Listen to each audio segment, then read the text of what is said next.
Assalamualaikum warahmatullahi wabarakatuh. Kami dari kelompok 3 ingin mempresentasikan hasil diskusi kami yang berjudul Pencemaran Lingkungan Akibat Zat Kimia Terhadap Sistem Reproduksi.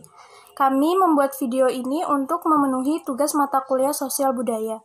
Di sini kami beranggotakan yang pertama saya sendiri Nilam Cahaya dan dua teman saya bernama Rizkiatul Kamalia dan Rosmiati. Selamat menyaksikan. Outline materi yang pertama pencemaran lingkungan, yang kedua toksisitas zat kimia, dan yang ketiga upaya pencegahan. Pencemaran lingkungan merupakan masuk atau dimasukkannya makhluk hidup, zat, energi, atau komponen lain ke dalam lingkungan atau berubahnya tatanan lingkungan akibat kegiatan manusia atau proses alam. Salah satu bentuk pencemaran lingkungan yang sering terjadi adalah pencemaran lingkungan oleh zat kimia, aldrin, arsenik, benzena, timbal, dan lain-lain. Misalnya saja arsenik, seperti kebanyakan zat kimia lain. Pemaparan manusia terhadap arsenik terjadi dari sumber industri dan sumber pertanian. Arsenik ada secara alami di dalam air. Air minum merupakan sumber penting pemaparan terhadap arsenik. Arsenik juga dapat ditemukan di dalam biji logam seperti emas, timbal, tembaga, timah, dan zinc.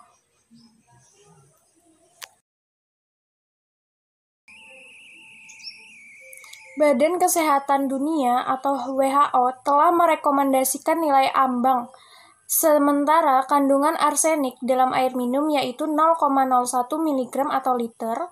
Apabila arsenik ini melebihi ambang batas dapat menimbulkan masalah kesehatan bagi ibu, yaitu abortus spontan, dan kepada bayi dapat menyebabkan BBLR atau berat badan lahir rendah. Selanjutnya saya akan menjelaskan tentang toksisitas zat kimia. Toksisitas diartikan sebagai kemampuan racun atau molekul untuk menimbulkan kerusakan apabila masuk ke dalam tubuh dan lokasi organ yang rentan terhadapnya.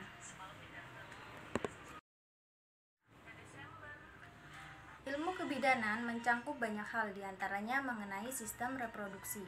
Masalah kebidanan yang mencangkup kesehatan lingkungan yang tercemar yaitu toksisitas reproduksi mencangkup efek-efek yang merugikan fungsi seksual dan fertilisasi kaum perempuan dan laki-laki sekaligus mengganggu perkembangan normal baik sebelum maupun sesudah lahir. Fisiologi sistem reproduksi antara pria dan wanita berbeda, tetapi sistem pada kedua jenis kelamin tersebut dikendalikan oleh suatu zat kimia yang disebut hormon. Pada perempuan, hormon mengendalikan organ-organ reproduksi, siklus reproduksi perempuan, persiapan rahim untuk kehamilan, dan laktasi. Jika pada laki-laki, hormon mengendalikan perkembangan organ-organ reproduksi dan pembentukan sperma. Toksikan reproduksi dapat menghambat atau mengubah spermatogenesis. Akibat yang timbul dari efek toksik tersebut antara lain kemandulan, penurunan kesuburan, meningkatnya kematian janin, meningkatnya kematian bayi, dan meningkatnya angka cacat atau lahir. Di sini terdapat tabel zat kimia yang berdampak buruk terhadap manusia. Yang pertama ada aldrin.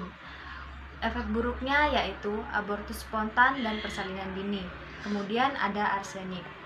Efek buruknya yaitu abortus spontan dan berat badan lahir rendah. Kemudian ada benzen. Efek buruknya yaitu abortus spontan, berat badan lahir rendah, dan gangguan menstruasi. Kemudian ada kadmium. Efek buruknya yaitu berat badan lahir rendah. Selanjutnya ada karbon disulfida. Efek buruknya yaitu gangguan menstruasi dan efek buruk terhadap sperma.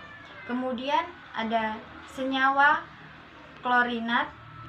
Efek buruknya yaitu defek pada mata, telinga, bibir sumbing, gangguan sistem saraf pusat, kematian perinatal, leukemia masa kanak-kanak, efek buruk terhadap sperma, dan lanjutnya yaitu 1,2 dibromo 3 kloropropan. Efek buruknya yaitu dapat terjadi penyakit jantung bawaan. Dan masih banyak lagi. Selanjutnya yakni tentang upaya pencegahan. Upaya adalah proses, cara, tindakan mencegah atau tindakan menahan agar sesuatu tidak terjadi. Selanjutnya yakni tentang strategi yang dipilih dalam program nasional untuk menjalankan manajemen yang logis terhadap zat kimia yang berbahaya. Pertama dan terpenting adalah mengantisipasi dan mencegah terlepasnya zat kimia ke dalam lingkungan, bukan mengandalkan teknik. Setelah kejadian, baru melakukan perbaikan dan tindakan. Ada beberapa strategi pencegahan yang dapat dilakukan untuk melindungi kesehatan manusia dan mencegah kerusakan lingkungan. Strategi tersebut antara lain yang pertama, mendukung dan mempromosikan efisiensi dalam penggunaan energi.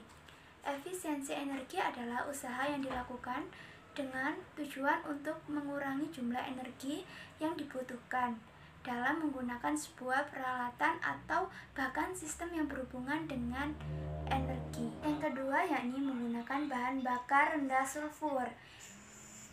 International Maritime Organization (IMO) mewajibkan industri pelayanan untuk menggunakan bahan bakar dengan kandungan sulfur sebesar 0,5% mulai 1 Januari 2020 nanti. Program ini dinilai dapat memberi dampak positif bagi lingkungan. Direktur Eksekutif Institute for Essential Server Reform atau yang disebut dengan IESR, Feby Tumiwa, mengapresiasi langkah IMO tersebut.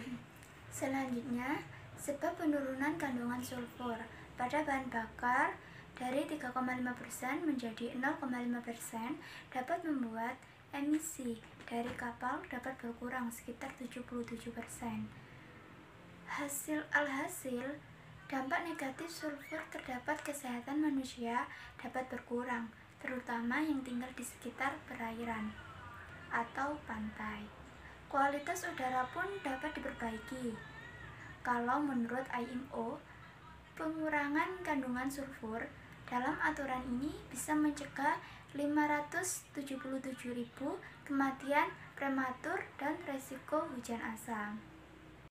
Yang ketiga yakni melakukan daur ulang dalam proses industri untuk mengurangi timbunan sampah yang berbahaya sehingga mengurangi biaya pembuangan.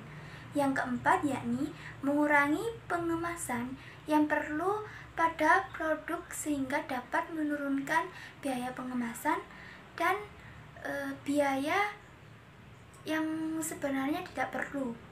Yang kelima yakni pengembangan teknologi alternatif untuk produksi guna meminimalkan sampah padat, cair, dan gas.